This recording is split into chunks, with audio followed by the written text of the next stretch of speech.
Hello friends और स्वागत है। आज हम मास्टर करने वाले हैं कॉर्पोरेट अकाउंटिंग का एक सबसे इम्पोर्टेंट चैप्टर जो बीकॉम और क्लास 12 दोनों के लिए क्रूशियल है, अकाउंटिंग फॉर शेयर कैपिटल। हाँ, आई नो चैप्टर थोड़ा सा लंबा है, पर टेंशन बिल्कुल नहीं लेनी। हम इसे स्टेप बाय स्टेप इतनी आसान लैंग्वेज में समझेंगे ना कि आपके फुल मार्क्स बिल्कुल पक्के हो जाएंगे। तो चलो लेट्स डाइव राइट इन। तो चलिए एक सवाल से शुरू करते हैं।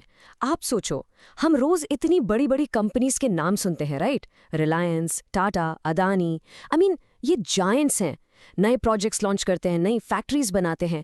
इन सब के लिए हजारों लाखों करोड़ रुपए आते कहाँ से हैं? बैंक लोन एक ऑप्शन है फॉर श्योर, लेकिन क्या इतना बड़ा एम्पायर, इतना बड़ा बिजनेस सिर्फ लोन पर खड़ा हो सकता है? नो वे।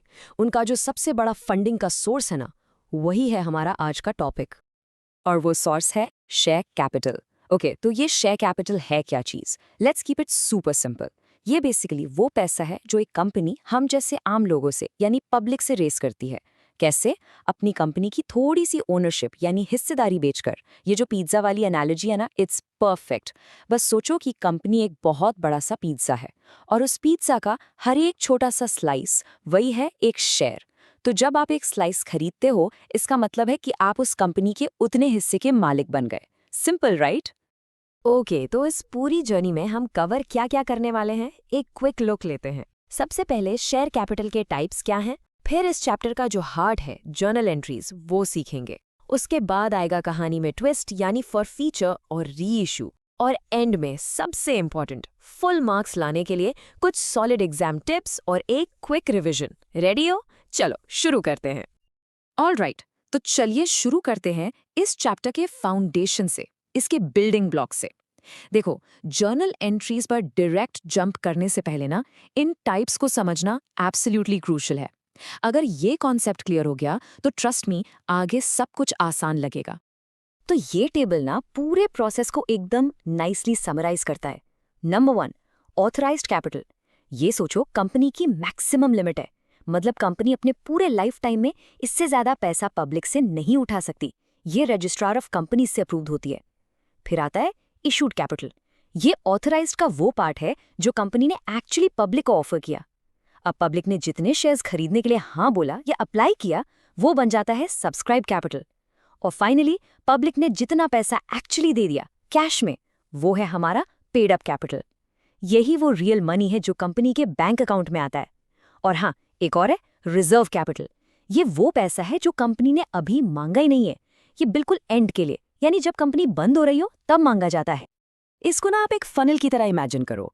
सबसे ऊपर सबसे ब्रॉड है स्टेप 1, कंपनी ने एक मैक्सिमम लिमिट सेट कर दी, ये है ऑथराइज्ड कैपिटल।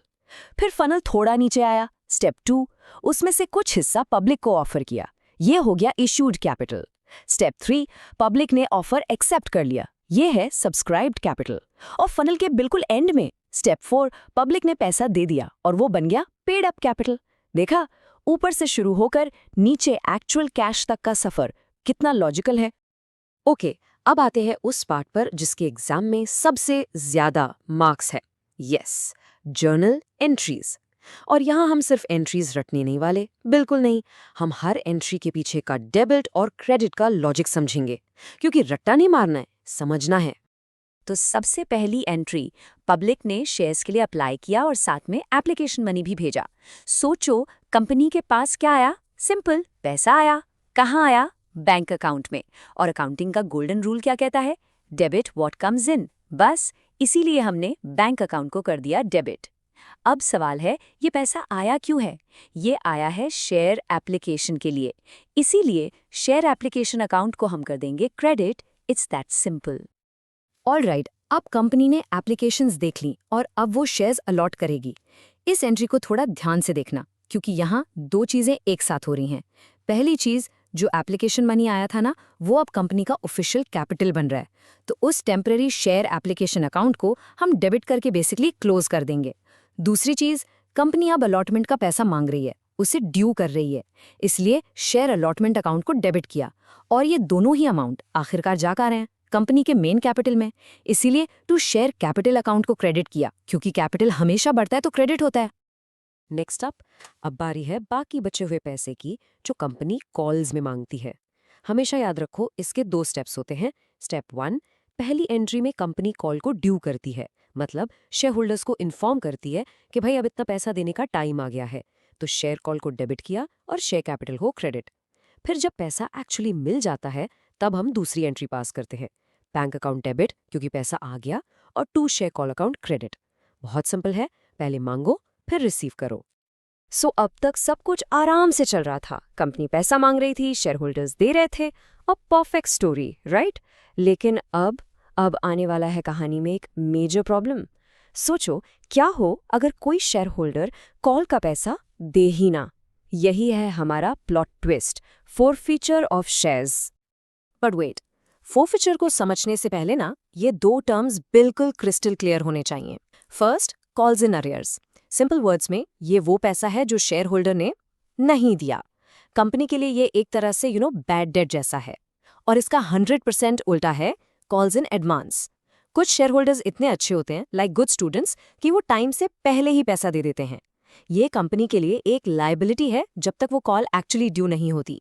तो याद रखो, अरियर्स और एडवांस बिल्कुल ऑपोजिट कॉन्सेप्ट्स है। तो आखिर होता क्या है? अगर कोई शेयर होल्डर बार बार नोटिस देने के बाद भी अपने कॉल्स एंड अरियर्स क्लियर नहीं करता, तो कंपनी के पास एक पावर होती है कि वो उसके शेयर्स को कैंसिल कर दे। और यहाँ है सबसे शॉकिंग पॉइंट। उस शेयर होल्डर ने अब तक जितना भी पैसा दिया था, चाहे वो एप्लीकेशन मनी हो या अलॉटमेंट मनी, वो सारा पैसा डूब जाता है। कंपनी उसे जब्त कर लेती है, वापस नहीं करती। इसी प्रोसेस को कहते हैं फॉरफीचर ऑफ शेयर्स। और इसकी एंट्री में हम शेयर कैपिटल को रिवर्स करते हैं, यानी डेबिट। ओके टीम, हमने कॉन्सेप्ट समझ लिए, एंट्रीज का लॉजिक भी क्लियर कर लिया है। अब चलते हैं अपने फाइनल मिशन पर। Mission full marks. चलो अब हम कुछ ऐसी कॉमन मिस्टेक्स और किलर टिप्स डिस्कस करते हैं जहां स्टूडेंट्स सबसे ज्यादा मार्क्स गवाते हैं। लेट्स मेक श्योर आप वो गलती ना करो। ओके, पूरा ध्यान यहाँ। ये है आपका exam alert.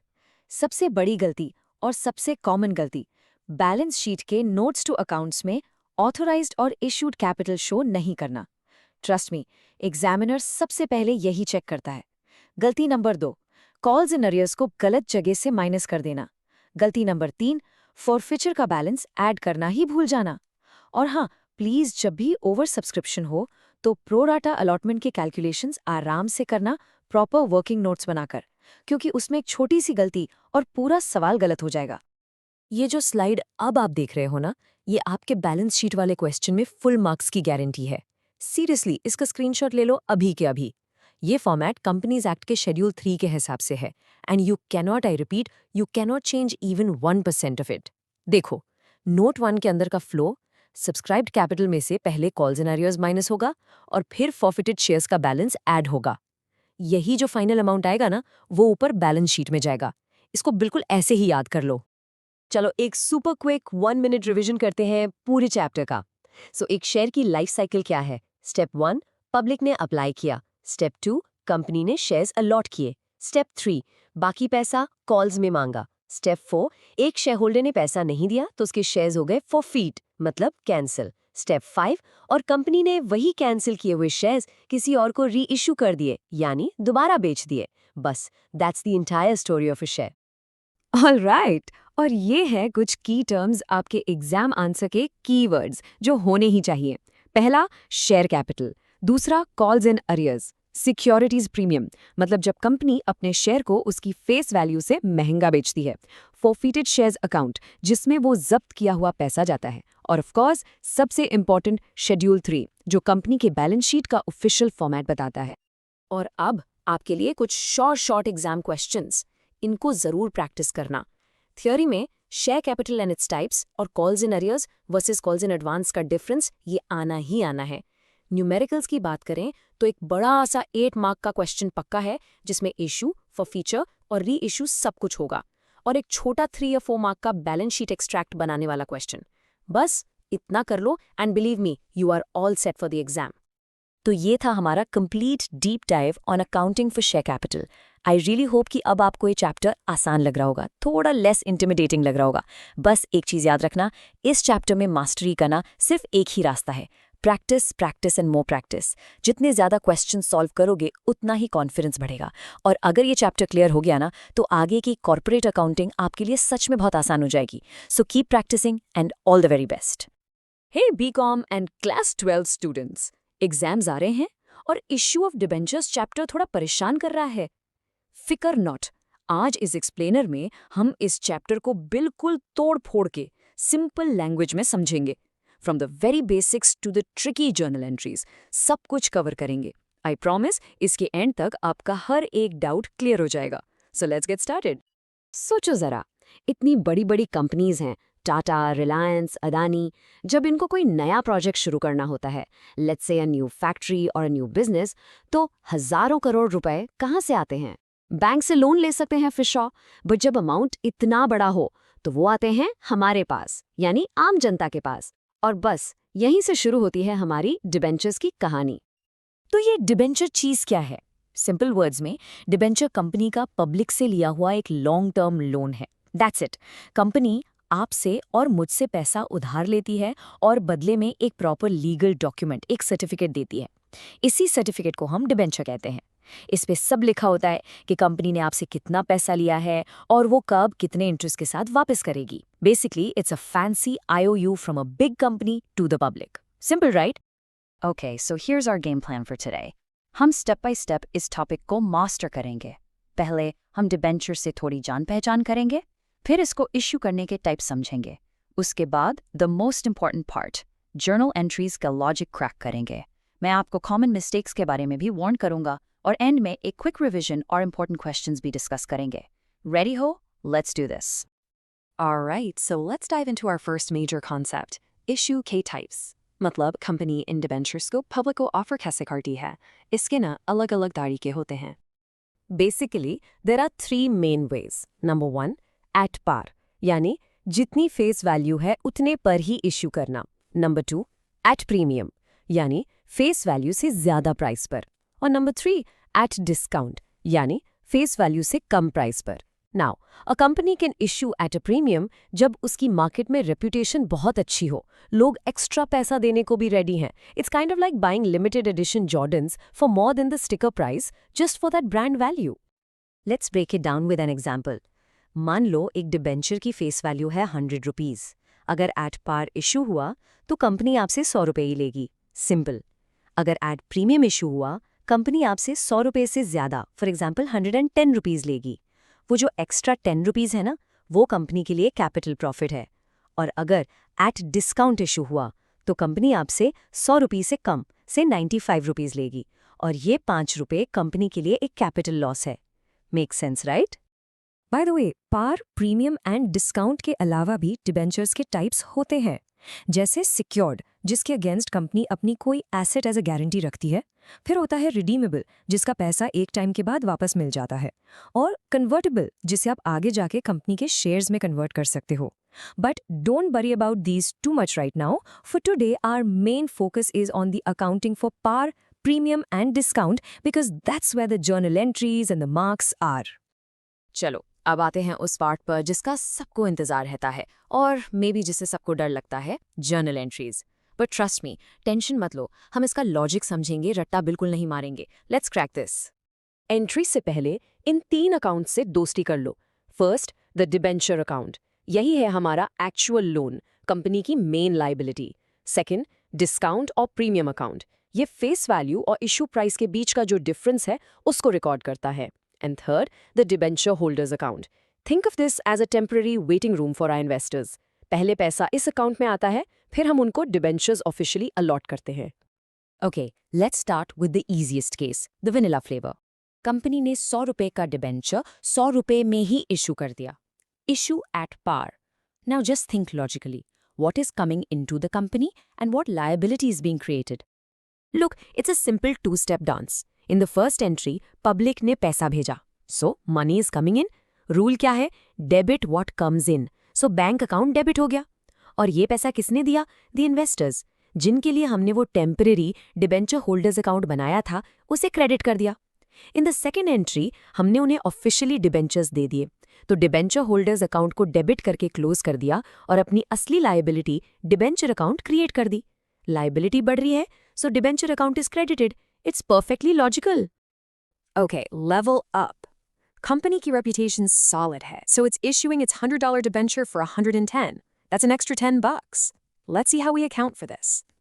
Now pay close attention here. Bank में तो पूरे 110 रुपए आए, so bank account is debited by 110. But, and this is the golden rule, you guys remember this, debenture account is always, and I repeat always, credited with its face value. So only 100 rupees. तो बाकी के 10 रुपए कहाँ गए?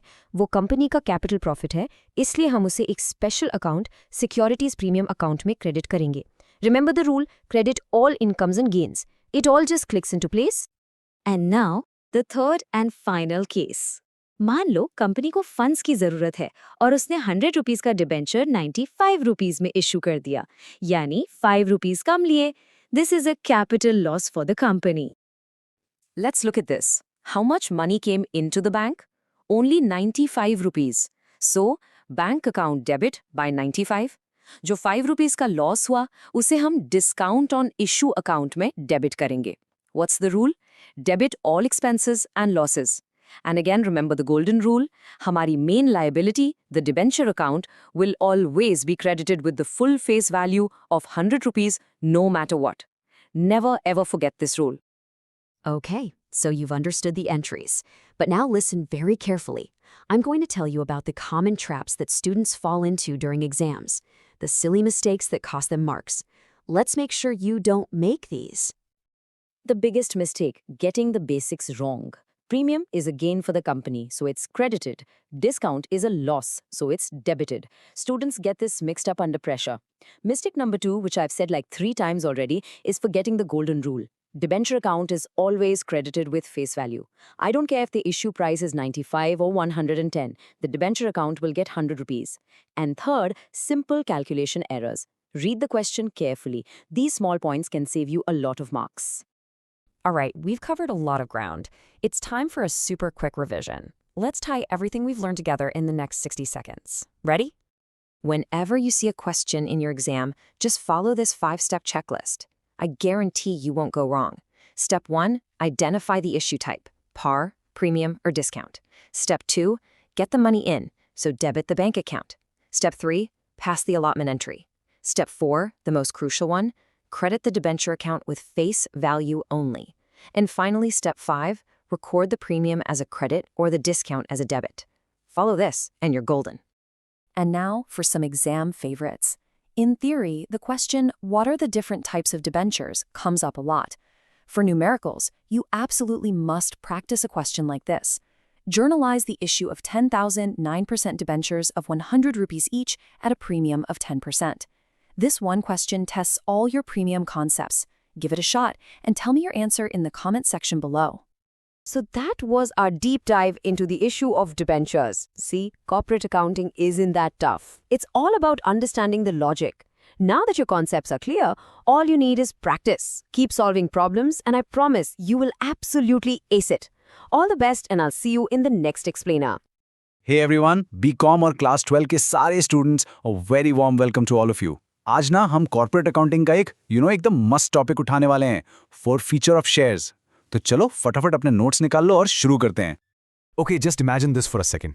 मान लो आपने एक company के शेयर्स खरीदे, ठीक है, एप्लीकेशन मनी दे दी, अलॉटमेंट मनी भी टाइम पे दे दी, बट जब फाइनल कॉल की बारी आई आप पे नहीं कर पाए. अब क्या होगा? क्या कंपनी आपके शेयर्स वापस ले लेगी? वेल, एग्जैक्टली यही सवाल का जवाब आज हम ढूंढने वाले हैं. सो इसी सिचुएशन को टेक्निकल टर्म्स में कहते हैं फॉरफिचर ऑफ शेयर्स. देखो, इसका लॉजिक बड़ा सिंपल है. शेयर होल्डर ने टाइम पे पैसे नहीं दिए तो कंपनी के पास राइट है कि वो उसके शेयर्स कैंसिल कर दे. और यहां पर ना सबसे इंपॉर्टेंट, सबसे क्रूशियल पॉइंट आता है कि जो पैसा शेयर होल्डर ऑलरेडी दे चुका है कंपनी वो भी रख लेती है. Yup, you heard that right, कोई रिफंड नहीं मिलता. ये बिल्कुल वैसा ही है जैसे आपका कोई सब्सक्रिप्शन कैंसिल हो जाए और जो पैसे आप पहले दे चुके हो वो वापस नहीं मिलते. ऑलराइट, चलो अब इसके सबसे इंपॉर्टेंट पार्ट पे आते हैं, इसकी accounting. And I know accounting का नाम सुन के थोड़ा डर लगता है, बट ट्रस्ट मी, बिल्कुल टेंशन मत लो. मैं इसे आपके लिए सिर्फ 3 सिंपल गोल्डन स्टेप्स में ब्रेक डाउन कर दूंगा. रेडी हो? Let's do this. ओके, सो ये रहे वो 3 गोल्डन स्टेप्स. स्टेप 1, हम शेयर कैपिटल अकाउंट को डेबिट करेंगे. अब आप पूछोगे सर डेबिट क्यों? सिंपल, क्योंकि जब शेयर्स कैंसिल हो जाते हैं तो कंपनी की जो कैपिटल लायबिलिटी है ना वो कम हो जाती है, राइट। स्टेप 2, हम अनपेड कॉल्स अकाउंट को क्रेडिट करते हैं। ये बेसिकली वो अमाउंट है जो शेयर होल्डर ने नहीं दिया। और फाइनली स्टेप 3, फॉरफीटेड शेयर्स अकाउंट को क्रेडिट करते हैं। ये वो अमाउंट है जो शेयर होल्डर ऑलरेडी दे चुका था और अब कंपनी ने उसे जब्त कर लिया है। देखा, सिंपल है ना। थियोरी तो ठीक है, समझ आ गई, but you know what, accounting में असली मजा तब आता है जब हम एक प्रैक्टिकल एग्जाम्पल सॉल्व करते हैं। उससे ना कॉन्सेप्ट पे असली ग्रिप बनती है। तो चलो एक सिंपल सा रियल लाइफ केस लेते हैं एंड ट्रस्ट मी, इसके बाद सब कुछ क्रिस्टल क्लियर हो जाएगा। So let's meet mister Sharma. इनके पास एक कंपनी के 100 शेयर्स हैं, ठीक है। एक शेयर की फेस वैल्यू है 10 रुपए। अब मिस्टर शर्मा ने एप्लीकेशन पे 3 रुपए और अलॉटमेंट पे 2 रुपए दे दिए, मतलब टोटल 5 रुपए पर शेयर ऑलरेडी पे कर चुके हैं। लेकिन प्रॉब्लम कहाँ आई? जब 5 रुपए की फाइनल कॉल मांगी गई, वो पे नहीं कर पाए। तो कंपनी ने क्या किया? एक्शन ले लिया और उनके शेयर्स फोरफीट कर लिए। So the big question is, इसकी जर्नल एंट्री कैसे बनेगी? ओके, स्टेप 1, हमारा पहला काम है शेयर कैपिटल अकाउंट को डेबिट करना और अमाउंट होगा 1000 रुपए। ना, पॉज फॉर अ मोमेंट, ये 1000 आया कहाँ से? It's simple math really. हम लेंगे 100 शेयर्स और उसे मल्टीप्लाई करेंगे कॉल्ड अप वैल्यू से। इस केस में कंपनी ने पूरे 10 रुपए मांग लिए थे, राइट। तो 100 इंटू 10 हो गया 1000। एक बात बिल्कुल दिमाग में फिट कर लो, यहां हमेशा कॉल्ड अप वैल्यू आती है जितना पैसा कंपनी ने मांगा है, फेस वैल्यू नहीं। Now let's move to step 2। यहां हम क्रेडिट करेंगे वो अमाउंट जो मिस्टर शर्मा से कंपनी को नहीं मिला। उन्होंने क्या नहीं दिया था? हाँ, 5 रुपीज पर शेयर की फाइनल कॉल, ठीक। तो calculation is super simple. 100 shares multiplied by 5 rupees, that's 500 rupees.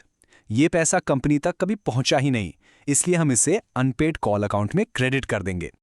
And now for the final piece of the puzzle, step 3। पता है क्या है? यह है कंपनी का सीधा सीधा फायदा। सोचो, मिस्टर शर्मा ने टोटल कितना पैसा ऑलरेडी दे दिया था? एप्लीकेशन के 3 रुपए प्लस अलॉटमेंट के 2 रुपए, यानी टोटल 5 रुपीज पर शेयर। तो 100 shares multiplied by those 5 rupees बन गए 500 रुपीज। ये वो अमाउंट है जो कंपनी अब वापस नहीं करने वाली। इसे जब्त करके फॉरफीटेड शेयर्स अकाउंट में क्रेडिट कर दिया जाएगा। ऑलराइट, सो अब हमारे पास सारे पीसेस रेडी हैं। हमारे पास डेबिट अमाउंट है और हमारे पास क्रेडिट अमाउंट्स भी हैं। तो चलो अब इन सबको एक साथ एक प्रॉपर जर्नल एंट्री के फॉर्मेट में असेंबल करते हैं, बिल्कुल वैसे ही जैसे आपको अपने एग्जाम में लिखना है। This will make the whole picture super clear. So here it is a final journal entry. ध्यान से देखो, शेयर कैपिटल अकाउंट डेबिट हुआ 1000 रुपीज से, ठीक है। और क्रेडिट साइड पे we have 2 accounts, two unpaid call account with 500 rupees, ये वो पैसा है जो नहीं मिला, and two forfeited shares account with 500 rupees, ये वो पैसा है जो कंपनी ने जब्त कर लिया। देखा, डेबिट इक्वल्स क्रेडिट। हमारी एंट्री एकदम परफेक्ट है। और गाइज प्लीज ये नरेशन बिल्कुल मत भूलना, being 100 shares forfeited for non payment, इसके भी मार्क्स होते हैं seriously. Okay, everyone, focus up. This next part is absolutely critical. ये है हमारा एग्जाम अलर्ट सेक्शन। यहाँ हम उन कॉमन मिस्टेक्स के बारे में बात करेंगे जो स्टूडेंट्स एग्जाम प्रेशर में करते हैं और अपने वैल्यूएबल मार्क्स खो देते हैं। बट नॉट यू, आप लोग ये गलतियाँ बिल्कुल नहीं करोगे। मिस्टेक नंबर 1, और ये सबसे बड़ी गलती है, शेयर कैपिटल को फेस वैल्यू से डेबिट कर देना। नोप, नेवर डू दैट। रूल क्या था? हमेशा कॉल्ड अप वैल्यू से डेबिट करना है, simple. Mistake number 2, forfeited shares account में गलत अमाउंट लिख देना। लोग इसमें अनपेड अमाउंट डाल देते हैं। डोंट गेट कंफ्यूज्ड, इस अकाउंट में हमेशा वो पैसा जाता है जो कंपनी को एक्चुअली रिसीव हो चुका है। और आखिरी और सबसे सिली मिस्टेक, नरेशन लिखना भूल जाना। कम ऑन गाइज, इस छोटी सी चीज के लिए अपने मार्क्स मत गंवाना। Alright, time for a lightning fast revision. चलो सारे इंपॉर्टेंट पॉइंट्स को एक बार फिर से गो थ्रू करते हैं ताकि ये कॉन्सेप्ट आपके दिमाग में एकदम परमानेंटली लॉक हो जाए। Ready? Let's go. Okay, let's recap. Point 1, forfeiture का मतलब क्या है? सिंपल, नॉन पेमेंट की वजह से शेयर्स का कैंसिल हो जाना। पॉइंट 2, जो पैसा मिल गया वो रिफंड नहीं होगा, दैट्स द रूल। पॉइंट 3, हमारी golden journal entry, share capital account debit, unpaid calls and forfeited shares account credit. और हाँ, एक प्रो टिप टॉपर्स के लिए, बैलेंस शीट में जो फॉरफीटेड शेयर्स अकाउंट का बैलेंस होता है ना, उसे शेयर कैपिटल में ऐड करके शो किया जाता है। Got it? And now we're at the final stage, the one we all prepare for, exams. Let's talk about what kind of questions you can expect from this topic and more importantly, उन्हें लिखना कैसे है to get full marks. चलो देखते हैं। देखो, exams में इस टॉपिक से मोस्टली 2 तरह के क्वेश्चंस आते हैं। एक होता है theory question, like what do you mean by forfeiture of shares. इसमें आपको क्या करना है, पहले मीनिंग एक्सप्लेन करो और फिर जर्नल एंट्री का फॉर्मेट एक्सप्लेनेशन के साथ जरूर लिखना। दूसरा टाइप है न्यूमेरिकल, बिल्कुल हमारे मिस्टर शर्मा वाले एग्जाम्पल जैसा। उसमें आपको सीधे जर्नल एंट्री पास करनी होगी। बस याद रखना, proper format, correct amounts end of course narration. Full marks कहीं नहीं गए। सो आई रियली होप कि फॉरफीचर ऑफ शेयर्स का ये कॉन्सेप्ट अब आप सबके लिए एकदम क्रिस्टल क्लियर हो गया है। ऑनेस्टली, अगर आपको ये समझ आ गया ना, तो आगे के टॉपिक्स और भी आसान लगेंगे। बट वेट, एक सवाल अभी भी है। ये जो शेयर्स कंपनी ने जब्त कर लिए हैं, इनका कंपनी आखिर करेगी क्या? सोचो इसके बारे में। इसका जवाब हम ढूंढेंगे अपने नेक्स्ट एक्सप्लेनर में, जब हम डिस्कस करेंगे रीइश्यू ऑफ फॉरफीटेड शेयर्स। तब तक keep practising and stay awesome. Hey everyone, कैसे हो आप सब? वेलकम। आज हम कॉर्पोरेट अकाउंटिंग का एक सुपर इंपॉर्टेंट टॉपिक उठा रहे हैं, जिसमें स्टूडेंट्स को अक्सर कंफ्यूजन रहता है, reissue of forfeited shares. But trust me, अगले कुछ मिनट्स में ये कॉन्सेप्ट आपके लिए एकदम क्रिस्टल क्लियर हो जाएगा। चलो लेट्स गेट स्टार्टेड। सोचो, कंपनी ने किसी शेयर होल्डर से शेयर्स वापस ले लिए, यानी फॉरफीट कर लिए। तो उन शेयर्स का आखिर होता क्या है? क्या कंपनी उन्हें बस एक फाइन में डालकर भूल जाती है? नहीं, बिल्कुल नहीं। और बस यहीं से शुरू होती है हमारी आज की पूरी डिस्कशन। ये है हमारा आज का गेम प्लान। हम बिल्कुल बेसिक से स्टार्ट करेंगे, फिर एक गोल्डन रूल सीखेंगे जो सबसे इम्पॉर्टेंट है। उसके बाद एक प्रैक्टिकल सम सॉल्व करेंगे, जर्नल एंट्रीज का लॉजिक समझेंगे, और हाँ, सबसे इम्पॉर्टेंट, एग्जाम में होने वाली कॉमन मिस्टेक से कैसे बचना है वो भी देखेंगे। रेडी हो? Let's do this. ओके, तो सबसे पहले ये री इश्यू है क्या चीज? चलो इस वर्ड को ही ब्रेक डाउन करते हैं, बिल्कुल सिंपल रखेंगे। देखो, इट्स वेरी सिंपल। जब कंपनी शेयर्स फॉरफीट करती है, तो वो शेयर्स कंपनी की प्रॉपर्टी बन जाते हैं। अब कंपनी उन्हें अपने पास तो रखेगी नहीं, राइट? तो कंपनी उन्हीं शेयर्स को मार्केट में किसी नए इन्वेस्टर को रीसेल कर देती है। बस इसी प्रोसेस को हम फैंसी अकाउंटिंग लैंग्वेज में कहते हैं री issue of forfeited shares. Simple. अब आगे बढ़ते हैं। जस्ट लाइक अ फ्रेश इशू, कंपनी इन शेयर्स को 3 तरह से री इशू कर सकती है। एट पार यानी 10 का शेयर 10 में, एट प्रीमियम यानी 10 का शेयर 12 में, और एट डिस्काउंट यानी 10 का शेयर मे बी 8 या 9 रुपीज में। बट वेट अ मिनट, इस डिस्काउंट के पीछे ना एक बहुत बड़ा रूल है, एक कैच है जो सब कुछ डिसाइड करता है। और ये है वो रूल, मैं इसे द गोल्डन रूल कहता हूँ। ये इस पूरे टॉपिक का सबसे क्रूशियल पार्ट है। अगर ये समझ आ गया ना, तो आपसे इस टॉपिक में कभी कोई गलती नहीं होगी। सो प्लीज पूरा ध्यान यहाँ पर। So the rule says, company री इशू पर उतना ही मैक्सिमम डिस्काउंट दे सकती है जितना पैसा उसे उस शेयर पर पुराने ओनर से ऑलरेडी मिल चुका है। 1 रुपया भी ज्यादा नहीं। लॉजिक क्या है? सिंपल, कंपनी उस शेयर पर ओवरऑल लॉस में नहीं जाना चाहती। जो पैसा पहले से जेब में है, वही डिस्काउंट की लिमिट बन जाती है। अब यहां स्क्रीन पर देखो, लेफ्ट साइड में कंपनी ने पहले 4 रुपीज फॉरफिट किए थे और डिस्काउंट दिया सिर्फ 3 रुपीज। एब्सोल्युटली परफेक्ट, क्योंकि 3 इज लेस देन 4। लेकिन राइट साइड में देखो, फॉरफिट किए 4 रुपीज और डिस्काउंट दे दिया 5 रुपीज का। ये बिल्कुल गलत है। This is not allowed. It's a big no. चलो, अब थ्योरी बहुत हो गई। Let's put this rule into action. एक प्रैक्टिकल सम सॉल्व करते हैं। अपना माइंड बिल्कुल एक्टिव रखो, हम इससे स्टेप बाय स्टेप एकदम आराम से सॉल्व करेंगे। तो ये है हमारा केस। एक कंपनी है एबीसी लिमिटेड, उसने 100 शेयर्स फॉरफीट किए। हर शेयर की फेस वैल्यू थी 10 रुपए, और कंपनी को इन शेयर्स पर ऑलरेडी 6 रुपए मिल चुके थे। अब कंपनी इन्हीं 100 शेयर्स को 9 रुपए पर शेयर के हिसाब से मार्केट में री इश्यू कर रही है। क्लियर? चलो आगे बढ़ते हैं। ओके, वर्किंग नोट्स पर आते हैं, प्रॉफिट निकालते हैं। ध्यान से समझो, कंपनी की जेब में पुराने ओनर से कितने आए थे? 6 रुपए। ठीक है, नए ओनर को 10 रुपए का शेयर कितने में दिया? 9 रुपए में। तो कंपनी ने डिस्काउंट कितना दिया? 1 रुपए का। तो कंपनी ने अपने उस 6 रुपए के फायदे में से 1 रुपए का डिस्काउंट दे दिया। तो नेट फायदा कितना बचा? 5 रुपए पर share. Simple. So for 100 shares total profit कितना हो गया? 100 into 5 विच इज 500 रुपीज। अब ये जो 500 रुपए का प्रॉफिट है ना, ये कोई नॉर्मल बिजनेस प्रॉफिट नहीं है, ये एक कैपिटल प्रॉफिट है। क्यों? क्योंकि ये कंपनी के डे टू डे ऑपरेशन से नहीं आया है। It's not from selling goods, ये एक स्पेशल फाइनेंशियल ट्रांजैक्शन से हुआ है। इसलिए इसको हम normal profit and loss account में नहीं डाल सकते। इसके लिए एक स्पेशल जगह है। और अब आते हैं एग्जाम्स की हीरो पर, जर्नल एंट्रीज। बिल्कुल भी टेंशन मत लो, अगर कैलकुलेशन समझ आ गई ना तो एंट्री बस उसी का एक रिफ्लेक्शन है। चलो इसको ब्रेक डाउन करते हैं। ओके, फर्स्ट एंट्री, री इशू किया। लॉजिक से सोचो, कंपनी के पास पैसा आ रहा है, so debit what comes in, bank account debit होगा 100 शेयर्स पर 9 रुपए के हिसाब से 900 rupees.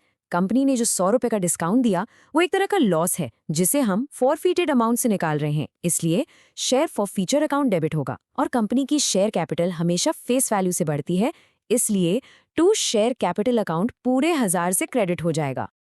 Now the second entry, याद है शेयर फॉरफीचर अकाउंट में टोटल 600 रुपीज का क्रेडिट पड़ा था, उसमें से 100 रुपए तो हमने डिस्काउंट देने के लिए यूज कर लिए, तो उस अकाउंट में अभी भी 500 रुपीज क्रेडिट बैलेंस बचा है। यही तो हमारा प्रॉफिट है। अब इस प्रॉफिट को उसके स्पेशल घर यानी कैपिटल रिजर्व में ट्रांसफर करना है, इसलिए शेयर फॉरफीचर अकाउंट को डेबिट करके क्लोज करेंगे और कैपिटल रिजर्व को क्रेडिट करके क्रिएट करेंगे। तो ये कैपिटल रिजर्व है क्या? सोचो, ये कंपनी का एक स्पेशल गुल्लक है, एक पिगी बैंक। इसमें सिर्फ और सिर्फ कैपिटल नेचर के प्रॉफिट्स ही जाते हैं। ये पैसा कंपनी डेली खर्चों के लिए यूज नहीं कर सकती, ये स्पेशल काम के लिए है, जैसे फ्यूचर में बोनस शेयर्स इशू करना या कोई बड़ा कैपिटल लॉस राइट ऑफ करना। It's like a safety fund. Alright everyone, focus up. ये सेक्शन आपके मार्क्स बचाने के लिए है। चलो देखते हैं वो कॉमन मिस्टेक्स जो स्टूडेंट्स एग्जाम प्रेशर में कर जाते हैं, ताकि आप इन ट्रैप से बच सको। नंबर 1, गोल्डन रूल भूल जाना। हमेशा डबल चेक करो, डिस्काउंट फॉरफीटेड अमाउंट से ज्यादा नहीं हो सकता। नंबर 2, प्रॉफिट निकाल लिया बट उसे कैपिटल रिजर्व में ट्रांसफर करना ही भूल गए, आधी एंट्री के मार्क्स नहीं मिलेंगे। नंबर 3, अगर 500 शेयर्स फॉरफीट हुए और री इशू सिर्फ 300 हुए हैं तो प्रॉफिट भी सिर्फ 300 शेयर्स पर ही निकालना है, पूरे 500 पर नहीं। और आखिरी, डिस्काउंट ऑन री इशू अकाउंट नाम का कोई अकाउंट होता ही नहीं है। डिस्काउंट हमेशा शेयर फॉरफीचर अकाउंट से ही डेबिट होता है। Okay, time for a super quick revision, ताकि सब कुछ आपके माइंड में एकदम सेट हो जाए फॉर द एग्जाम। बस ये 3 स्टेप मास्टर प्लान याद रखो हर क्वेश्चन में। स्टेप 1, री इशू की एंट्री पास करो। स्टेप 2, वर्किंग नोट्स में आराम से प्रॉफिट कैलकुलेट करो, फॉरफीटेड अमाउंट माइनस डिस्काउंट। और स्टेप 3, उस प्रॉफिट को कैपिटल रिजर्व में ट्रांसफर कर दो। That's it, it's that simple. Exam में क्या एक्सपेक्ट कर सकते हो?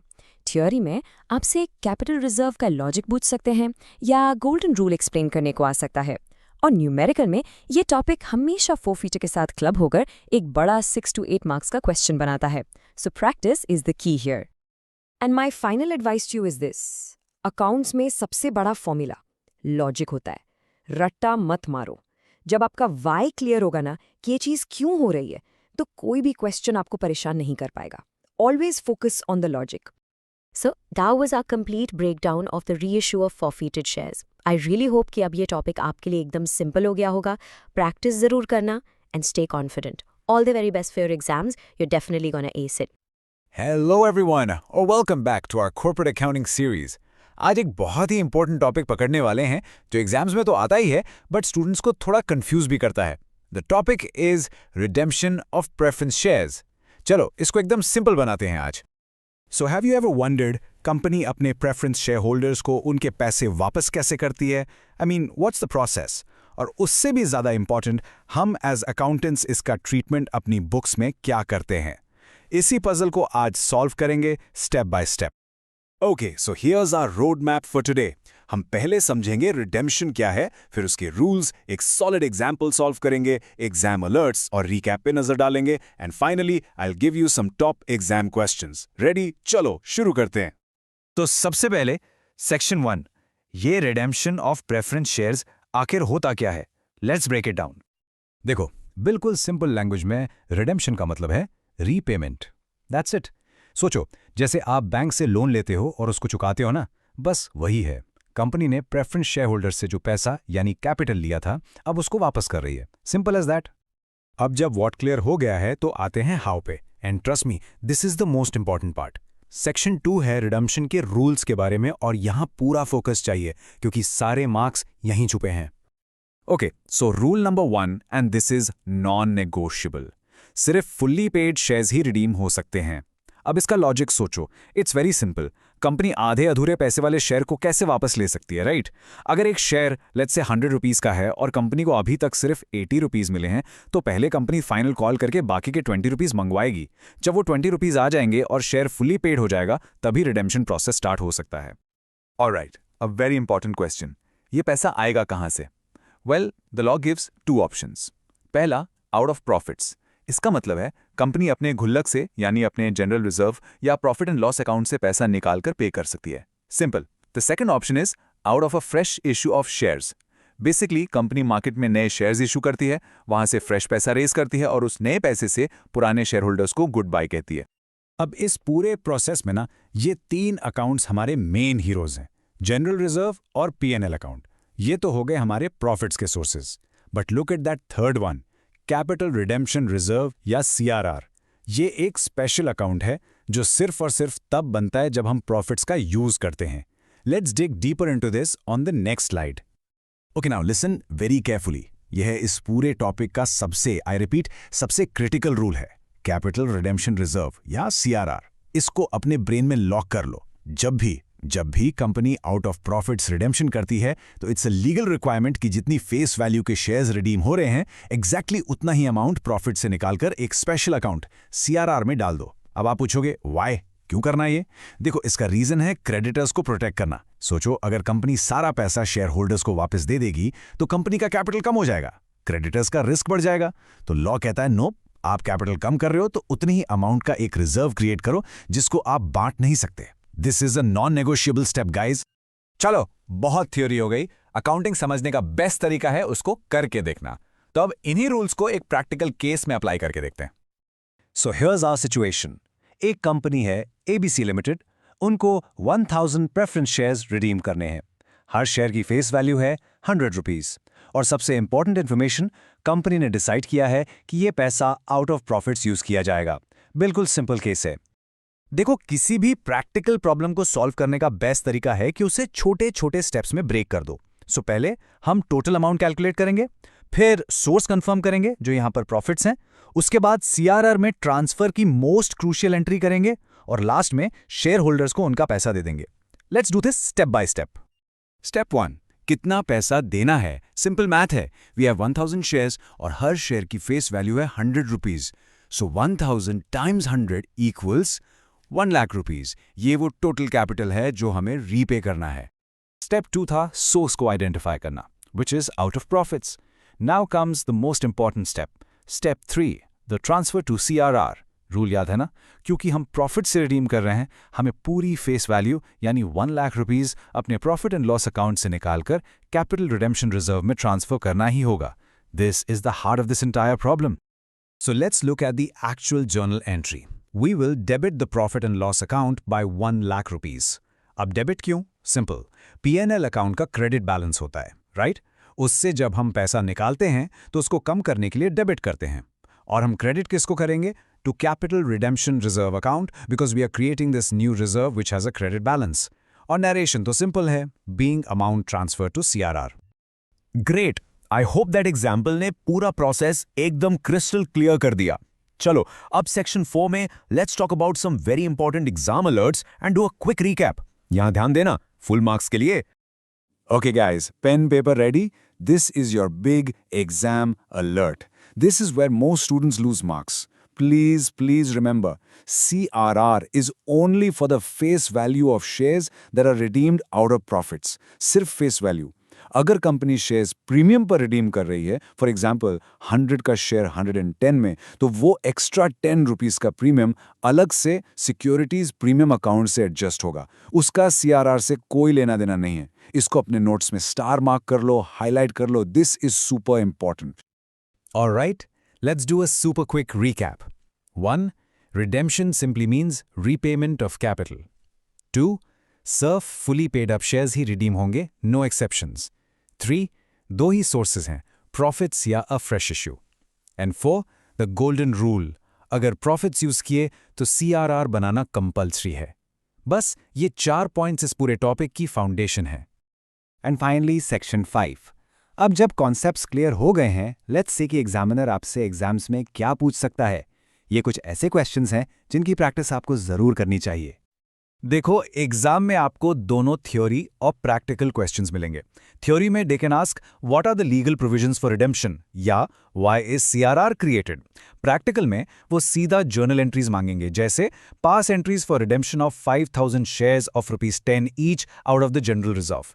सो make sure you practice both types. And that's pretty much it. देखो, ट्रस्ट मी ऑन दिस, अगर आपको ये सीआरआर और रिडेम्पशन का लॉजिक अच्छे से समझ आ गया ना, तो आगे कॉर्पोरेट अकाउंटिंग आपको काफ़ी आसान लगने लगेगी। यू टोटली गॉट दिस, बस थोड़ी प्रैक्टिस करते रहना। I will see you in the next one. Hello students and welcome. तो आज हम कॉर्पोरेट अकाउंटिंग का एक ऐसा टॉपिक मास्टर करने वाले हैं जिसमें से एग्जाम में क्वेश्चन आना ऑलमोस्ट पक्का है, redemption of debentures. I know बहुत सारे स्टूडेंट्स इसे थोड़ा टफ मानते हैं, बट ट्रस्ट मी, इस एक्सप्लेनर के एंड तक ये टॉपिक आपको बिल्कुल क्रिस्टल क्लियर हो जाएगा। सो चलो एक सिंपल से सवाल से शुरू करते हैं। Just think about it. एक कंपनी ने डिबेंचर्स इशू किए और पब्लिक से लेट्स से 100 करोड़ का लोन उठा लिया। अब जब 5 साल बाद ये लोन वापस करने का टाइम आएगा, तो कंपनी इतना बड़ा अमाउंट रीपे कैसे करेगी? यही जो कैसे और कहां से वाला सवाल है ना, बस यही इस पूरे चैप्टर का कोर है। तो आज का हमारा गेम प्लान क्या है? देखो, सबसे पहले हम समझेंगे कि रिडेम्पशन का आखिर मतलब क्या है। फिर will dive into the important methods and sources, the real meat of the topic. उसके बाद एक प्रैक्टिकल एग्जाम्पल सॉल्व करेंगे जिससे जर्नल एंट्रीज का फंडा क्लियर हो जाए।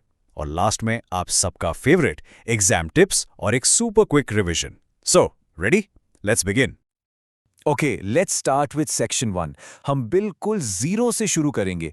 इवन इफ आपको इस टॉपिक के बारे में कुछ भी नहीं पता, don't you worry, we'll build it from the absolute basics. So आखिर ये डिबेंचर रिडेम्पशन है क्या? बहुत ही सिंपल वर्ड्स में, रिडेम्पशन का मतलब है रीपेमेंट। That's it. जब एक कंपनी अपने डिबेंचर होल्डर्स से लिया हुआ लोन यानी उनका डिबेंचर अमाउंट उन्हें वापस चुकाती है, उस पूरे प्रोसेस को ही हम रिडेम्पशन ऑफ डिबेंचर्स कहते हैं। सो बेसिकली कंपनी ने जो उधार लिया था, अब वो उस उधार को वापस कर रही है। Simple, right? अब आते हैं इस चैप्टर के सबसे क्रूशियल पार्ट पर, सेक्शन 2। यहां से थियोरी और प्रैक्टिकल दोनों टाइप के क्वेश्चंस बनते हैं। सो पे क्लोज अटेंशन। हम समझेंगे कि कंपनी के पास पैसा वापस करने के लिए क्या क्या ऑप्शंस हैं, यानी मेथड्स, और ये पैसा आएगा कहां से, यानी sources. Now, what's really interesting here are the options a company has. So, देखो 4 मेन मेथड्स हैं। पहला, लंप सम, यानी मैच्योरिटी डेट पर सारा पैसा एक साथ दे दिया। Sound simple enough, right? But इसके लिए कंपनी को एंड में एकदम से बहुत सारा कैश चाहिए होता है। दूसरा है इंस्टॉलमेंट्स, जिसमें कंपनी हर साल थोड़ा थोड़ा करके पे करती है। इससे कंपनी पर कैश का इतना प्रेशर नहीं बनता। तीसरा, purchase in open market. Now this is clever. अगर कंपनी की डिबेंचर्स मार्केट में उनकी फेस वैल्यू से कम प्राइस पर मिल रहे हैं, तो कंपनी उन्हें सस्ते में खरीद कर अपना फायदा कर सकती है। और चौथा है कन्वर्जन। ये तब यूज होता है जब कंपनी के पास कैश की थोड़ी कमी हो। वो कहती है, पैसा मत लो, इसके बदले हमारी कंपनी के शेयर्स ले लो। It's a smart move, isn't it? Okay, so methods तो समझ आ गए, पर द रियल क्वेश्चन, इतना सारा पैसा आएगा कहां से? कंपनी के पास फंड अरेंज करने के क्या क्या रास्ते हैं? वेल, यही हमारा अगला फोकस है, द सोर्सेज ऑफ रिडेम्पशन। देखिए, एक स्मार्ट कंपनी हमेशा प्लानिंग करके चलती है। पहला और सबसे इंपॉर्टेंट सोर्स है DRR, यानी डिबेंचर रिडेम्पशन रिजर्व। ये ना एक स्पेशल गुल्लक या पिगी बैंक जैसा है, जिसमें कंपनी हर साल अपने प्रॉफिट से थोड़ा थोड़ा पैसा डालती रहती है, स्पेसिफिकली रिडेम्पशन के लिए। दूसरा ऑप्शन, एक नया फ्रेश इशू ऑफ शेयर्स करके मार्केट से पैसा उठा लो। और तीसरा, अगर कंपनी के पास पिछले सालों के काफी प्रॉफिट्स यानी अक्यूमुलेटेड प्रॉफिट्स पड़े हैं, तो उन्हें भी यूज कर सकती है। एक बात हमेशा ध्यान रखना, DRR क्रिएट करना ऑप्शनल नहीं है। Let me repeat, it's not optional. ये कंपनीज एक्ट के अंडर एक लीगल रिक्वायरमेंट है। पर क्यों? क्योंकि ये इन्वेस्टर्स यानी डिबेंचर होल्डर्स के लिए एक सेफ्टी नेट है। इट मेक श्योर कि कंपनी के पास लास्ट मोमेंट पर पैसों की कमी ना हो जाए। It's literally a guarantee that protects the investors money. Okay, बहुत थ्योरी हो गई। अब इन कॉन्सेप्ट्स को रियल एक्शन में देखते हैं। चलिए एक छोटा सा प्रैक्टिकल एग्जाम्पल लेते हैं, जिससे जर्नल एंट्रीज का पूरा लॉजिक पानी की तरह साफ हो जाएगा। So get your pen and paper ready, let's do this. Journal entry रटने से पहले ना उसके पीछे का लॉजिक समझो। लेट्स इमेजिन एक कंपनी को 10 लाख रुपए के डिबेंचर्स रिडीम करने हैं। तो इसकी अकाउंटिंग जर्नी कैसी होगी? वेल, स्टेप 1, कंपनी सबसे पहले अपने प्रॉफिट से डीआरआर क्रिएट करेगी। स्टेप 2, जब पेमेंट की डेट आएगी तो कंपनी पहले अमाउंट ड्यू करेगी, मतलब बुक्स में दिखाएगी कि अब पैसा देना है। स्टेप 3, फिर एक्चुअल पेमेंट की जाएगी। और फाइनली स्टेप 4, जब सारे डिबेंचर्स रिडीम हो गए तो जो डीआरआर का बैलेंस है ना, वो जनरल रिजर्व में ट्रांसफर हो जाएगा। See, it's a simple logical flow. And this brilliantly illustrates the accounting. So using 10 lakh के एग्जाम्पल को कंटिन्यू करते हैं। स्टेप 1, डीआरआर क्रिएट करना है। रूल्स के हिसाब से फेस वैल्यू का 10% यानी 1 लाख का डीआरआर बनेगा। The entry will be statement of PNL debit होगा। क्यों? क्योंकि प्रॉफिट कम हो रहा है। और डीआरआर क्रेडिट होगा क्योंकि एक नया रिजर्व बढ़ रहा है। So statement of PNL DR 1 lakh to DRR account 1 lakh. Simple. अब आते हैं पेमेंट की एंट्री पर। देखो, डिबेंचर्स एक लाइबिलिटी है। जब हम उससे पे ऑफ करते हैं तो लाइबिलिटी कम होती है, इसलिए डिबेंचर अकाउंट डेबिट होगा। और पैसा बैंक से जा रहा है, सो बैंक अकाउंट क्रेडिट होगा। The entry, debenture account debit 10 lakh to bank account 10 lakh. You see, it's all about the golden rules of accounting. Alright, time to shift gears. अब आते हो उस सेक्शन पर जिसका आई नो आप सबको इंतजार था। यहाँ हम स्ट्रिक्टली एग्जाम ओरिएंटेड बात करेंगे, उन गलतियों को डिस्कस करेंगे जो आपको अवॉइड करनी है और मार्क्स स्कोर करने की ट्रिक सीखेंगे। Attention everyone, this is your official exam alert. अब जो पॉइंट्स मैं बताने वाला हूं ना, उन्हें प्लीज जरूर नोट डाउन कर लेना। ये वो कॉमन ट्रैप्स हैं जहां आते जाते भी स्टूडेंट्स के मार्क्स कट जाते हैं, बट आप नहीं कटने देंगे। So let's look at the most common mistakes. सबसे बड़ी गलती, स्टूडेंट्स डीआरआर क्रिएट करना ही भूल जाते हैं। सीरियसली, क्वेश्चन स्टार्ट करने से पहले ही चेक कर लो। दूसरी गलती, डीआरआर का अमाउंट गलत कैलकुलेट करना। हमेशा याद रखो, ये फेस वैल्यू पर कैलकुलेट होता है, इशू प्राइस या रिडेम्पशन प्राइस पर नहीं। तीसरी, रिडेम्पशन होने के बाद डीआरआर के बैलेंस को जनरल रिजर्व में ट्रांसफर करना मत भूलना, इसके अलग से मार्क्स होते हैं। और आखिरी, प्लीज अपने वर्किंग नोट्स हमेशा नीट एंड क्लीन बनाओ। Presentation matters a lot. चलिए 1 मिनट में पूरा चैप्टर रिवाइज करते हैं। रेडी? रिडेम्पशन मतलब पैसा वापस करना। मेथड्स हैं lump sum, installments, purchase and conversion. पैसा आएगा डीआरआर से, नए शेयर से या प्रॉफिट से। डीआरआर बनाना कंपल्सरी है फॉर इन्वेस्टर सेफ्टी। और याद रखना, जर्नल एंट्री का sequence DRR creation, due, payment, transfer perfect होना चाहिए। दैट्स इट, पूरा चैप्टर इन 5 पॉइंट्स में। और अब एक बोनस एग्जाम टिप। थियोरी में जो सबसे कॉमन क्वेश्चन आता है वो यही है, explain the different methods of redemption of debentures. अब इसका बेस्ट आंसर कैसे लिखना है? सिंपल, पहले चारों मेथड्स के नाम लिखो एज हेडिंग्स, फिर हर मेथड को 2-3 लाइंस में एक्सप्लेन करो और एक छोटा सा सिंपल सा एग्जाम्पल दे दो। यू डू दिस एंड आपको फुल मार्क्स मिलने से कोई नहीं रोक सकता। तो ये था हमारा detailed explainer on redemption of debentures. I really hope कि अब आपको ये टॉपिक आसान भी लग रहा होगा और इसमें कॉन्फिडेंस भी फील हो रहा होगा। अगर सब कुछ अच्छे से समझ आया तो कमेंट्स में क्रिस्टल क्लियर जरूर लिखना। और हाँ, ये भी बताओ कि क्या next explainer issue of shares पर बनाएं? आपका फीडबैक हमारे लिए सबसे इंपॉर्टेंट है। Keep learning and keep growing. मिलते हैं नेक्स्ट टाइम।